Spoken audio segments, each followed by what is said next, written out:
আমি ভাইয়াকে বললাম, ভাইয়া একটু কষ্ট লাগছে, আস্তে করো না। ভাইয়া মৃদু হেসে আমার কাঁধে হাত রেখে বললেন, বোন, প্রথমে একটু অস্বস্তি লাগতেই পারে, কিন্তু ধীরে ধীরে সব ঠিক হয়ে যাবে। ভয় পেও না, আমি আছি। আমি ভাইয়ার কথা শুনে একটু শান্ত হলাম, হালকা হাসি মুখে বললাম, ঠিক আছে ভাইয়া, আমি বিশ্বাস করি। তারপর আমরা দুজনে এক মুহূর্ত নীরবভাবে একে অপরের দিকে তাকালাম, যেন সব ভয় আর অস্বস্তি ধীরে ধীরে মুছে যাচ্ছে। বাহিরে হালকা বাতাস বইছিল, আর সেই নীরব মুহূর্তে মনে হল সব কিছু ধীরে ধীরে ঠিক হয়ে যাবে। আমি ভাইয়ার হাতটা শক্ত করে ধরে বললাম, আপনার সঙ্গে সবটাই সহজ মনে হচ্ছে। তো বন্ধুরা, আপনাদের পুরোপুরি বোঝার জন্য গল্পটি শুরু থেকে শোনাই ভালো। ভিডিওটি শেষ না করলে এই অনুভূতি ও ঘটনার সব রহস্য মিস হয়ে যাবে। চলুন, আমি এখন শুরু থেকে আপনাদের সত্য গল্পটি বলছি। বন্ধুরা, আমার নাম স্নেহা, আমার বয়স 18 বছর। আমি কলেজে পড়ি। আমার ভাইয়ার নাম নশাদ। প্রতিদিন সকাল থেকে রাত পর্যন্ত কঠোর পরিশ্রম করে আমার ভাই, আর রাতে প্রায় 1টার পর বাড়ি ফেরেন। একদিন রাতে ভাইয়া বাসায় ফিরেছিল। সেদিন রাতে মা বাসায় ছিলেন না, তিনি নানুর বাসায় গিয়েছিলেন। আর বাবা তো নেই এই পৃথিবীতে। আর মা যাবার আগে মা ভাইয়াকে জানিয়ে গিয়েছিলেন যে তিনি সেখানে রাতটা থাকবেন এবং পরদিন সকালে ফিরবেন। তো আমি সেই দিন সকালবেলা স্কুলে গিয়েছিলাম। স্কুলের ক্লাস শেষ করে কোচিং পর্যন্ত সব কাজ শেষ করে বাসায় ফিরতে ফিরতে প্রায় বিকেল হয়ে গিয়েছিল। আমি দ্রুত গোসল করলাম, ফ্রেশ হয়ে খাওয়া দাওয়া করলাম। বিকেলে একটু আমার বান্ধবীর বাসায় গিয়েছিলাম। সেখানে থেকে আমি আমার পড়ার জন্য কিছু বই নিয়ে এলাম, যা আমার পড়তে হবে, কারণ কিছু বই কেনার বাকি ছিল। তাই আমি বান্ধবীর কাছ থেকে সেটি নিয়ে এলাম। সন্ধ্যায় আমি সব পড়াশোনা শেষ করে ক্লান্ত মনে বিছানায় শুয়ে পড়লাম। বিছানায় শুয়ে আমি এই পাশে ওই পাশে ঘোরাঘুরি করলাম, কিন্তু কোনোভাবেই ঘুম আসছিল না। হঠাৎ ঘরের দরজার বাইরে হালকা শব্দ হলো, মনে হলো কেউ ধীরে ধীরে পা রাখছে। আমি চুপচাপ শুয়ে শুনতে লাগলাম। হৃদয় একেবারে দ্রুত ধরফর করতে লাগল। কিছুক্ষণের মধ্যে দরজা খুলে বাবার পদধ্বনি ভেসে এলো ঘরে। তিনি ধীরে ধীরে আমার দিকে এগোলেন, মৃদু হাসি, কিন্তু চোখে যেন কোনো গভীর রহস্য লুকানো। কথা, তুমি কি এখনো জাগো? ভাইয়া হেসে বললেন, কিন্তু কণ্ঠে অদ্ভুত নীরবতার এক সুর ছিল। আমি হালকা কাঁপতে কাঁপতে বললাম, হ্যাঁ ভাইয়া, কিন্তু আমি ঘুমাতে পারছি না। ভাইয়া আমার পাশে এসে বসলেন, হাতটা আমার কাঁধে রাখলেন, আর মৃদু বললেন, ভয় পাবার কিছু নেই, এই রাতের নিঃশব্দতার মধ্যে আমি তোমার পাশে আছি। ঘরের বাতি জ্বলে থাকলেও যেন সৎ কিছু থমকে গেছে, এবং সেই রহস্যময় নিস্তব্ধতা আমার মনে অদ্ভুত শান্তি এনে দিল। আমি ভাইয়ার পাশে বসে একটু আরাম পেয়েছিলাম, কিন্তু মনে হচ্ছিল এই রাতের নিস্তব্ধতার মধ্যে কোনো অদৃশ্য শক্তি আমার চারপাশে ঘুরছে। হঠাৎ বাবার হাত আরও শক্ত করে আমার কাঁধে রাখলেন। কথা, তিনি ধীর কণ্ঠে বললেন, আজ রাতটা তোমার জন্য বিশেষ, কিছু দেখবে যা তুমি আগে কখনো অনুভব করনি। আমি চুপ করে তাকালাম, কিন্তু বাবা যেন আমার চোখে সরাসরি কিছু লুকানো বার্তা পাঠাচ্ছিলেন।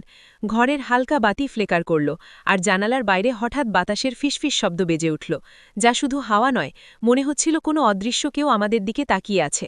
হঠাৎ ভাইজা বললেন, ভয় পেও না, সব কিছু ঠিক আছে, তবে চোখ খোলা রাখো, রাতটা তোমার জন্য একটি ছোট রহস্য নিয়ে এসেছে। আমি শুয়ে শুয়ে বাবার কথায় কেমন অদ্ভুত উত্তেজনা অনুভব করলাম। মনে হলো এই রাতের মধ্যে আমার এবং বাবার মধ্যে কোনো অদৃশ্য বন্ধনের সূচনা হয়েছে। তারপর আমার মনে হলো, আমি তো রাতের খাবার খাইনি এখনো, আর ভাইয়ারও তো খাওয়া হয়নি। তাই আমরা দুজন বসে খাবার খেতে শুরু করলাম। খাবারের সময় ভাইয়া আমাকে অনেক প্রশ্ন করলেন, আমার পড়াশোনা কেমন হচ্ছে, কোনো সমস্যা হচ্ছে কিনা, কোচিং বা স্কুলের বিষয়গুলো কেমন চলছে। তিনি যতটা যত্ন নিয়ে জিজ্ঞেস করছিলেন, ততটাই আমি হেসে উত্তর দিচ্ছিলাম। কিন্তু হঠাৎ ভাইয়া এমন একটি প্রশ্ন করলেন, যা শোনার পর আমি নিজেও অবাক হয়ে গেলাম। তিনি বললেন, কিরে মা, তোদের বয়সের অনেক মেয়েদের তো দেখি প্রেম থাকে, তুই কি আবার প্রেম প্রেম করছিস নাকি? আমি হক আচকিয়া থাকালাম। ভাইয়ার চোখে সেই মৃদু হাসি ছিল, কিন্তু একই সঙ্গে চোখে কোনো ছায়ার মতো গভীর ভাব লুকানো।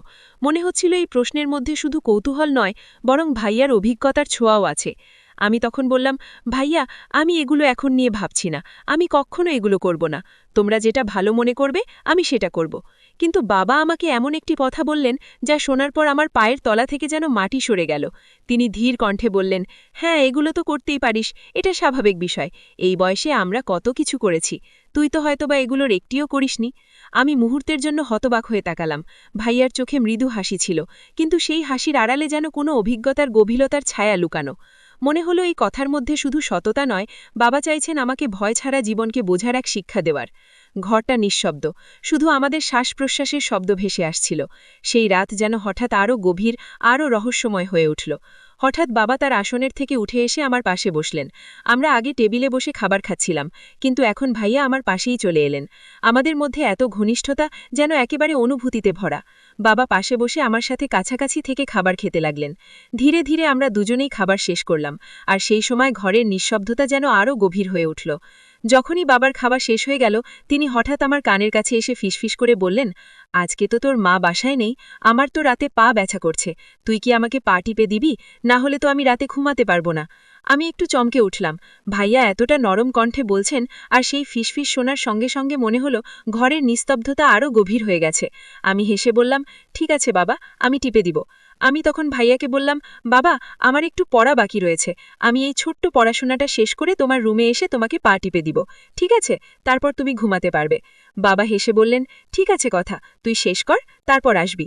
আমি দ্রুত আমার বইগুলো হাতে নিলাম এবং মনোযোগ দিয়ে পড়াশোনা শুরু করলাম, কিন্তু ঘরের নিস্তব্ধতা যেন আরও গভীর হয়ে উঠছিল। জানালার বাইরে হালকা হাওয়া বয়ে যাচ্ছিল, আর বাবার মৃদু হাসি এখনও মনে বাড়ছিল। মনে হচ্ছিল এই রাতের মধ্যে কোনো রহস্যময় শান্তি, ছোট ছোট মুহূর্তের বন্ধন এবং বাবার স্নেহময় নজর আমার চারপাশে ঘুরছে। পড়াশোনা শেষ করে আমি ভাইয়ার রুমে যেতে লাগলাম, কিন্তু যখন আমি ঘরের দরজা খুললাম, দেখি বাবা সেখানে নেই। আমি ভাবলাম হয়তো বাথরুমে গিয়েছেন, তাই আমি কিছুক্ষণ ঘরের ভিতরে বসে রইলাম, কিন্তু ভাইয়া আসছিলেন না। অবশেষে আমি বাইরে গিয়ে একটু জোরে ডাক দিলাম, ভাইয়া তুমি কোথায়? হঠাৎ পিছন থেকে কোনো স্পর্শ অনুভব করলাম। আমি চোখ খোড়ালাম। ভাইয়া আমার চোখ ধরলেন এবং বললেন, এই যে আমি এখানে, বাথরুমে গিয়েছিলাম, তুই তখন আমার ঘরে এসেছিলি, তাই তোকে দেখতে পারিনি। এখন তোর ঘরে এসে খুঁজছিলাম তোকে। আমি এক মুহূর্তের জন্য চুপ করে রইলাম। ভাইয়ার এই আচরণ যেন রহস্যময়, কিন্তু সেই সাথে অদ্ভুত স্নেহময়ও ছিল।